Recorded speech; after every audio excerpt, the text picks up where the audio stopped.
वालेकुम व्यूअर्स। हम स्टडी कर रहे हैं करेक्ट यूज़ ऑफ एडजेक्टिव के टॉपिक को, और इस सिलसिले में हम इस टॉपिक से रिलेटेड एक करेक्शन ऑफ एरर वाली जो है एक्सरसाइज उसको सॉल्व कर रहे हैं। और उसको सॉल्व करते हुए हमारा 14th पार्ट है, यानी ये 14वीं वीडियो हमारी चल रही है। तो चले स्टार्ट करते हैं।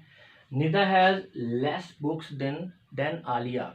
जी, तो निदा के पास आलिया से कम किताबें हैं, और ये सेंटेंस है आपका गलत। उसकी वजह यह है कि हमारे पास जो रूल है less refers to quantity and volume whereas fewer denotes number, यानी जो आपका लेस है ये आपकी क्वांटिटी को शो करता है और आपके वॉल्यूम को शो करता है, मिकदार को।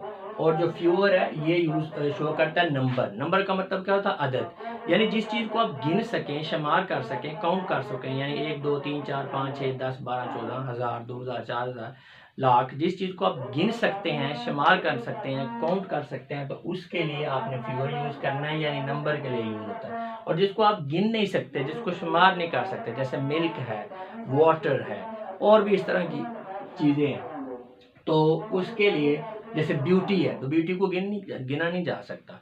तो इसके लिए फिर आप फ्यूअर नहीं यूज़ करेंगे, लेस यूज़ करेंगे। तो ये बात आपने जहन में रखनी है। इसके अलावा जो वर्ड लेसर है, आपने कहीं यूज़ किया होगा, लेस से लेसर बना देता है कुछ लोग, ये गलत है। इंग्लिश के अंदर कोई वर्ड नहीं है लेसर जैसा, कोई वर्ड नहीं, लेसर कोई वर्ड है ही नहीं।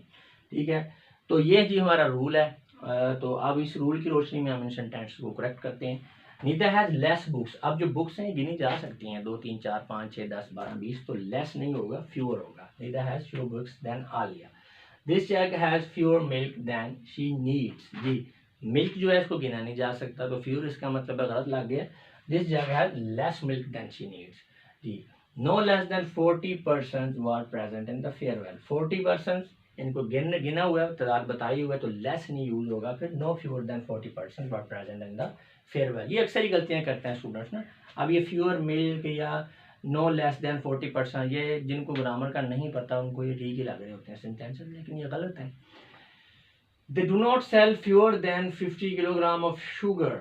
जी, they do not sell less than 50 kilogram of sugar. जी, अब कुछ लोग जो हैं वो कहेंगे कि 50 को तो गिना जा रहा है, लेकिन ये शुगर की बात हो रही है। उनका जो तादाद है ना किलोग्राम वाली, उसकी बात नहीं कर रही, हम बात कर रहे हैं शुगर की। तो शुगर में फिर हम, क्योंकि शुगर को नहीं गिना जा सकता कि 1 शुगर 2 शुगर 10 शुगर 12 शुगर, तो वो वेट है उसका, वेट की तो हम बात नहीं कर रहे, हम शुगर की बात कर रहे हैं, तो लेस होगा। अच्छा जी, there are no less than 5 boys here. बिल्कुल इसी तरह there are no fewer than 5 boys here, लड़कों को गिना जा सकता है, फ्यूअर लगेगा। All the team was absent.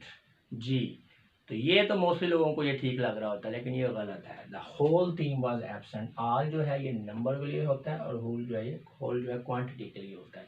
ठीक है, ऑल मिल्क वाज स्पॉइल्ड, गलत होगा। Whole whole milk was spoiled, ठीक है ना। तो होल बॉयज वर एब्सेंट, ये गलत हो जाएगा, all the boys were absent. तो ये आपने याद रखना है कि ऑल जो है नंबर के लिए, और होल जो है ये क्वांटिटी के लिए भी याद रखना है। कुछ लोगों को लग रहा होगा टीम जो है, टीम को तो गिना जा सकता है। बेसिकली टीम जो है ना, ये इसमें आप अगर समझें इस बात को कि टीम के अंदर अफराद कितने, ये आपको नहीं पता। यहाँ पे टीम जो है, टीम के अंदर 1000 अफराद भी हो सकते हैं, जस्ट फॉर एग्जांपल। तो ये एक होल यानी क्वांटिटी का जो है ना कॉन्सेप्ट इसमें आ रहा है। तो टीम के साथ जो है आप ऑल नहीं यूज़ करेंगे, होल यूज़ करेंगे। इसको आप याद रख लें वैसे कि टीम जब भी आ गया तो ऑल द टीम नहीं होगा, whole the whole team was absent, ये करेक्ट सेंटेंस होगा।